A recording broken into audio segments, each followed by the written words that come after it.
What's going on, guys? I've been outside for about 30 minutes and I'm already dying. It is getting to the point where it's very, very hot out. But I was like kind of cleaning up and I was like, nah, this is boring. It's kind of getting towards hunting season. Everybody's kind of thinking about what they're going to do next year, getting stuff ready. And I wanted to spray paint some stuff. So I was just going to go over kind of how I do it. It's nothing crazy. It's pretty simple, but it's little tools of the trade that I've learned along the way. So I'm going to go over it really quick and hopefully it looks good. All right, you'll have to bear with me while I go over this. I had to turn my fan off and it's about to get hot. So I'm going to spray paint. Here, I'll show you actually. All right, so I'm going to paint these climbing sticks. They're Hawk Helium. They're super light, super cheap. And I decided that I was going to pick some up instead of using a climber this year. So I'm going to paint these and I'm going to kind of show you how I do it. I don't do anything super by the book. Super fancy primers, clear coat, all that stuff.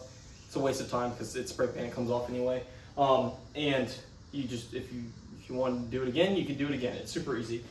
In my experience, I've painted a lot of different equipment throughout the years and years I've been doing it. It just gets rubbed off. So do it quick, fast, in a hurry. Do it to what you like it, and don't overthink it, and don't try to make it perfect because you can just do it again. The main thing that I like to use besides vegetation is something like this. This is just an old veil. Hold it closer, maybe it'll be easier to see. But it's basically just mesh, right? Another great thing that I use besides that is like mesh laundry bags. And then today I just have 3 different colors of spray paint. This is just a flat espresso is what it's called, but it's really dark brown. Flat matte green. And then another flatter kind of like olive drab green. These camouflage ones, they're fine. As long as it's matte and it doesn't reflect too much light. Next. All right, I moved out here in the sun real quick so I could show you these. I'm gonna stand behind the camera and try to hold it so you can see it. Hopefully the light's good. Yeah, that's good. All right, so you can see how I did these. I actually had a lighter tan one. I think I might have used some vegetation. These are just some old magazines that I have from a previous life that I spray painted. You can see that they were originally brown underneath, but again, you can see the mesh on there, and then you see these lines. These are actually palmetto fronds from back when I would train a lot in Florida. But that's basically what we're gonna do today, except it's gonna be a little bit darker. The reason it's gonna be darker, number one, because the paint's dark, and number two, the sticks are gonna be on trees. They're not gonna be in foliage. So kind of keeping it like what's behind it. It's just gonna be darker, more so grays and dark green tones. And the sticks are gray themselves, so I'll probably leave some of that in as well. All right, you can see my little setup, but before I move out in the sun, I'm gonna go over kind of like my quick process and what I'm thinking before I start painting. And then I'm gonna move the camera a little closer so you can kind of see what I'm working with. All right, I'm gonna try to explain the science behind this without getting too technical and too complicated because it's gonna get super boring unless you're into that. Maybe you are. But generally, you wanna start with the lightest color, which is gonna be this, and then work your way darker. As you put layers on, that first coat is obviously gonna get covered up. And depending on what you use to cover it up, that's what's gonna stick out, right? So like you saw in the tan magazine, where's it at? Sorry, not the tan, just the green. I'll try to hold it this way. So you see the tan lines underneath are actually, even though the whole thing was once tan, as you add colors, they go away the quickest, those tan lines. And then whatever you're gonna do last, like obviously I used the veil last and it left all of the checkered marks that break everything up kind of. The only thing that you're gonna see is underneath those lines. So using a dark color last like that, it's gonna make the magazine generally darker. The reason why you'd want it generally darker or why you would do a dark color last is if you're gonna be in the shadows a lot. For example, this is gonna be in kit, and generally when you're doing stuff outside, at least in the military, you try to stay in the shadows, right? You don't try to stand out in the sun because it's easier to spot you. Same kind of concept with hunting. Again, these are gonna be on a tree, so they're going to be in the shade. They should be at least. So I'm not too worried about making them too dark because they're gonna be up against a tree. So I'm gonna kind of do the same thing here, but there's gonna be no tan. All right, end of my rant. All right, so quick, fast, in a hurry. I'll try to keep my shadows off of it. I'm not gonna be too particular about getting everything covered. We're just gonna get after it, and mostly anything that's gonna be sticking out, I'm just gonna hit light coat of green. And again, this green is going to be mostly covered up.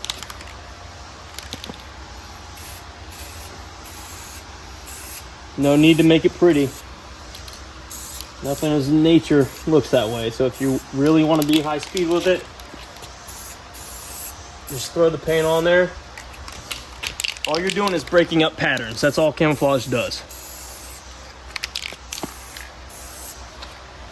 And that's good enough for government work.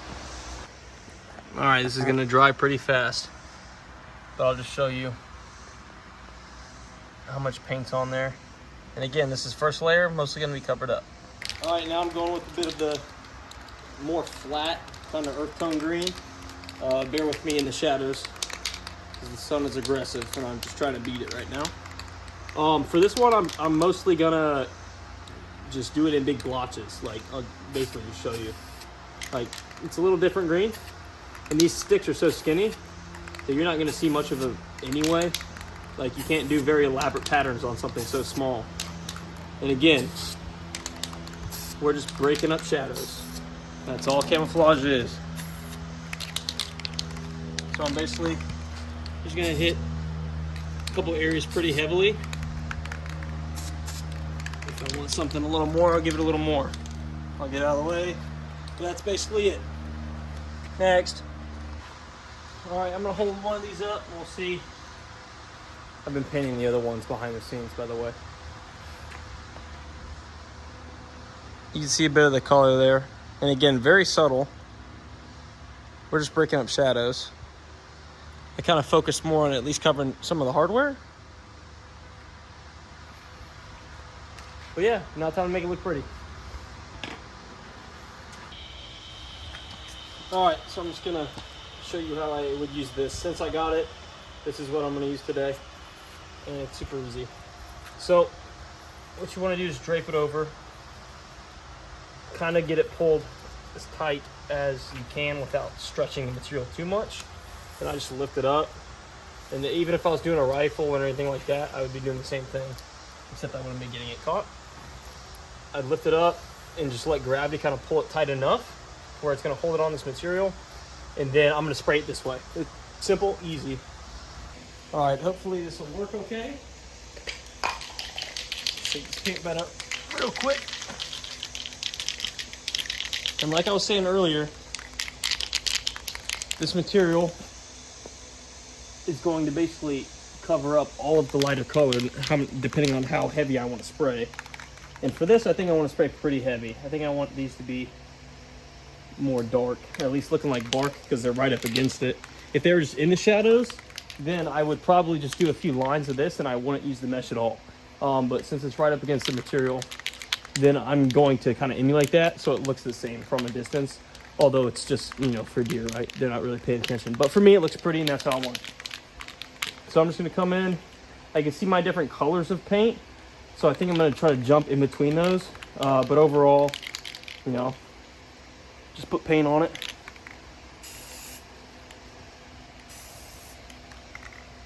All right, so I'm gonna finish the rest of these three and then I'll show you the difference between how I'm doing these three and then the first one.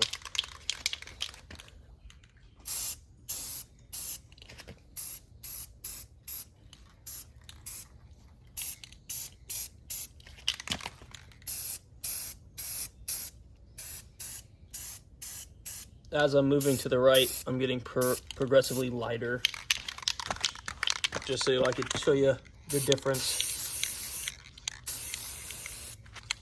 in being close to the material versus being farther away.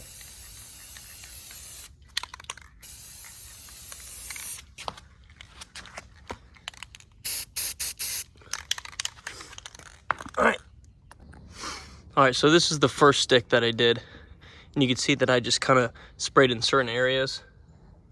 And then these ones, I got progressively lighter as I went to the right. So they'll look a little bit different when I pull it off. All right, hopefully I'm in frame good enough, but this is the first stick. And you can see when you get closer, obviously it's gonna be a darker color. And it's gonna be less defined.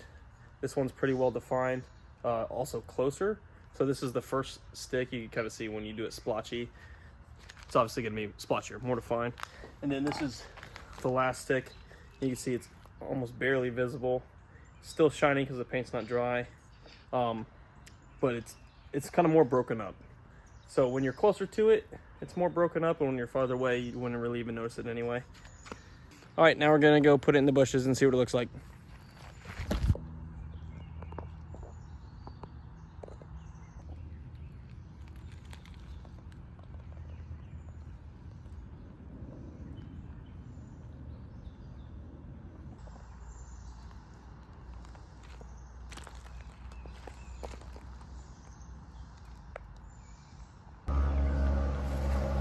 All right, so there you can see it behind me.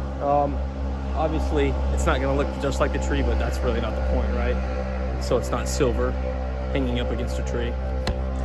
All right, well, that's a very easy way to kind of spray paint camouflage. I think I have a video like from a long time ago of me painting an old AR. So if you're interested, you can go check that out and see how I did that. I'm pretty sure I used vegetation. So there's probably a decent example of how to use vegetation instead of using something like the veil. But other than that, I got yard work to get back to, and it's very hot, so I'm gonna go drink some water and then get back to work. But I'll see you in the next one.